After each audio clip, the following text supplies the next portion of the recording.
Saudara polisi menetapkan Direktur Utama Teradron Indonesia sebagai tersangka usai insiden kebakaran gedung yang menewaskan 22 karyawannya di Kemayoran, Jakarta Pusat pada Selasa kemarin. Dirut Teradron ditangkap pada Rabu malam setelah penyidik memiliki 2 alat bukti yang cukup untuk menentukan Dirut Teradron Indonesia sebagai tersangka. Pihak kepolisian mengungkap kemungkinan adanya tersangka lain dalam insiden kebakaran ini selain Direktur Utama Teradron. Meski begitu, pihaknya masih melakukan penyelidikan dengan memeriksa saksi-saksi serta mengumpulkan bukti-bukti yang ada.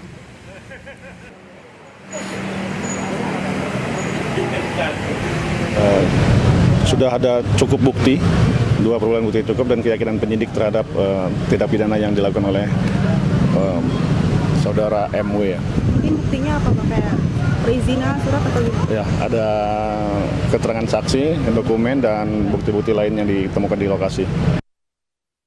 Polisi mengungkapkan fakta bahwa gedung Teradron hanya memiliki 1 pintu keluar yang terletak di lantai dasar.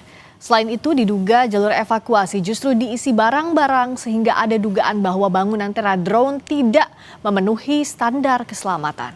Betul sekali bahwa gedung tersebut ketika kami berkoordinasi dengan jajaran Damkar untuk mengevakuasi itu hanya ada 1 pintu di bawah. Termasuk yang kita lihat banyak karyawan yang mengevakuasi dari rantai rooftop lantai 7 menggunakan tangga sehingga memang tidak ada pintu darurat lainnya kecuali memang hanya 1 pintu di bawah serta tangga yang menuju ke sampai dengan lantai 6 dan rooftop itu pada lantai 3 menuju ke 4 itu memang saat evakuasi kemarin menurut keterangan para petugas damkar memang agak sempit karena terdapat beberapa barang yang diletakkan di sekitar tangga. Nah tentunya ini juga nanti akan direkonstruksi ulang oleh Puslap 4 dan pagi ini juga dari Polres Jakarta Pusat melaksanakan olah TKP ulang lagi karena kemarin cukup gelap dan hari ini akan dilaksanakan olah TKP ulang. Demikian. 22 orang tewas dalam kebakaran gedung Teradron yang diduga tidak memenuhi standar keamanan. Bagaimana proses penyidikan nantinya hingga polisi menentukan siapa yang paling bertanggung jawab? Kita akan membahasnya dengan Komjen Purnawirawan Ito Sumardi, Kabarreskrim Polri tahun 2009 hingga 2011. Selamat petang Pak Ito. Selamat petang Pak My Sister. Ya Pak, penetapan status tersangka pada Dirut Teradron apakah menurut Anda sudah tepat? Tentunya kita masih terlalu dini ya kalau penetapkan itu. Kalau untuk sebagai pemilik daripada Teradron itu sudah tepat ya. Namun demikian kan yang bersangkutan saat ini adalah menyewa gedung itu ya.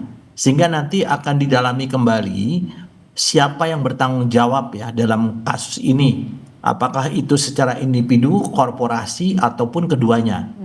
Sangat tergantung daripada struktur kepemilikan, pengelolaan dan pembuktian peran masing-masing dalam proses pidana, Mbak. Karena kan di sini kita bisa masukkan bahwa sekarang seperti pemilik gedung. Pemilik gedung itu pada saat disewa oleh seseorang, apakah dia mengetahui risiko daripada bidang usaha dari yang menyewa. Sehingga tentunya di sini kalau dikatakan bahwa yang bersangkutan itu juga bisa dikaitkan dengan pasal 359 ya, yaitu karena kelalaian.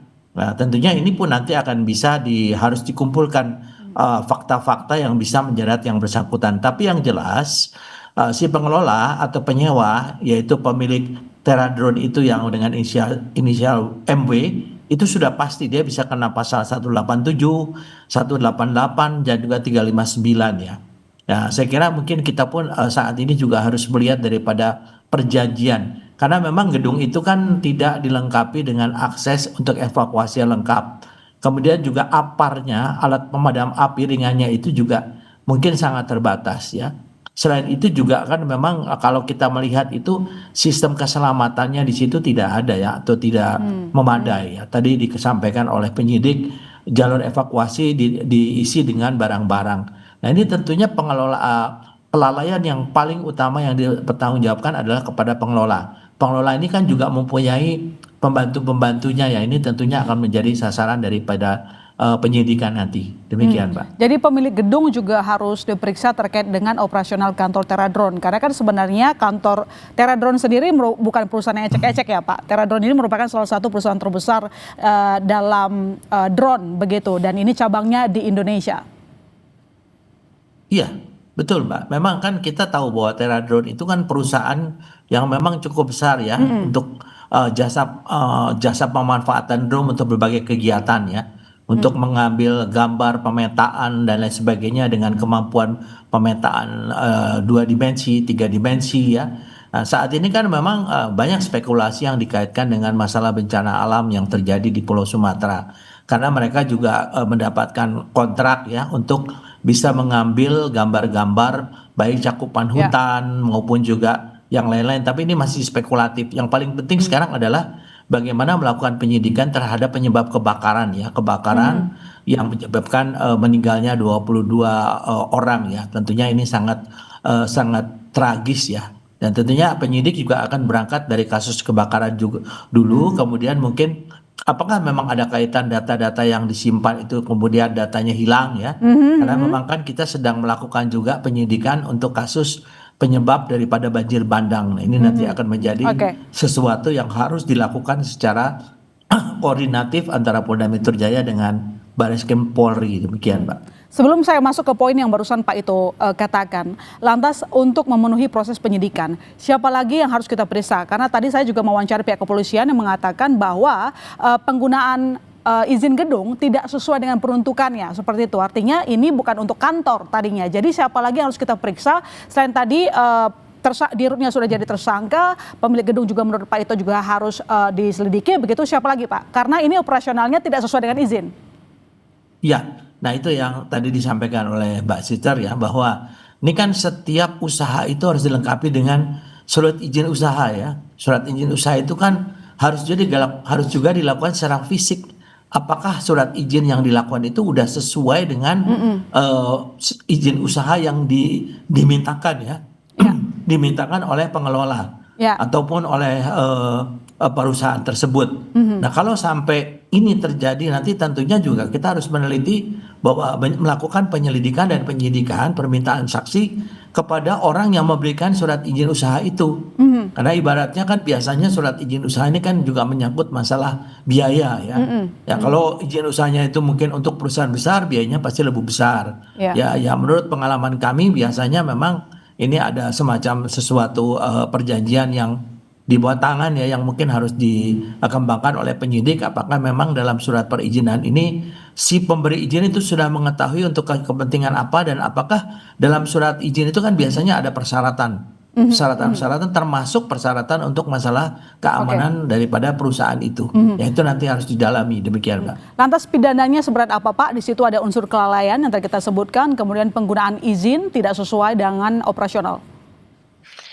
Ya, pidana yang sementara ini bisa dijeratkan untuk pemilik atau pengelola itu adalah pasal 187 ya, KUHP, yaitu sengaja menyebabkan kebakaran. Ini hukumannya cukup berat ya, dari 12 tahun sehingga seumur hidup ya, jika terjadi fatal. Kemudian juga dari pasal 188 ya, kelalaian menyebabkan kebakaran, ini juga hukumannya cukup berat ya, yaitu sekitar 5 tahun sampai 9 bulan ataupun denda ya. Kemudian pasal 359 ya, itu adalah untuk kelalaian menyebabkan kematian orang lain, ancaman pidananya sekitar 5 tahun penjara ya. Jadi yang paling berat memang pasal 187 KUHP ya, karena di sana hukuman penjaranya ancamannya 12 tahun atau seumur hidup ya, jika mengakibatkan korban jiwa. Namun semuanya kan tergantung daripada proses pengadilan nanti ya, dalam criminal justice system nanti bagaimana pihak kejaksaan penuntut umum menyampaikan rencana atau tuntutannya, kemudian bagaimana hakim memutuskan untuk sanksi yang diberikan kepada para tersangka yang nanti akan menjadi para terdakwa ya. Oke, Pak Ito, ini tolong dijawab singkat saja. Dari kebakaran yang terjadi di Teradrone ini dikaitkan dengan masalah di Sumatera. Karena memang klien dari Teradrone sendiri melakukan banyak dari pertambangan dan juga perkebunan. Ya. Apakah perlu ditelusuri sampai sana? Singkat saja, Pak. Iya, Pak. Tentunya secara analitis ya, isu ini kan spekulatif sifatnya, tetapi bisa menjadi pintu masuk ya untuk mendorong audit forensik digital atas data pemetaan hutan lahan yang pernah dikerjakan ya oleh perusahaan tersebut ya, karena menguatkan kewajiban korporasi juga untuk memiliki sistem backupnya. Mereka punya nggak sistem backupnya? Kalau tidak, tentunya kita juga melakukan salah satu pendalaman yang bisa juga pintu masuk untuk dikaitkan dengan upaya bagaimana menghilangkan bukti-bukti yang saat ini sedang dilakukan penyidikan untuk kasus penyebab bencana alam. Demikian, Mbak. Baik, terima kasih Pak Ito telah bergabung di Sapa Indonesia Malam.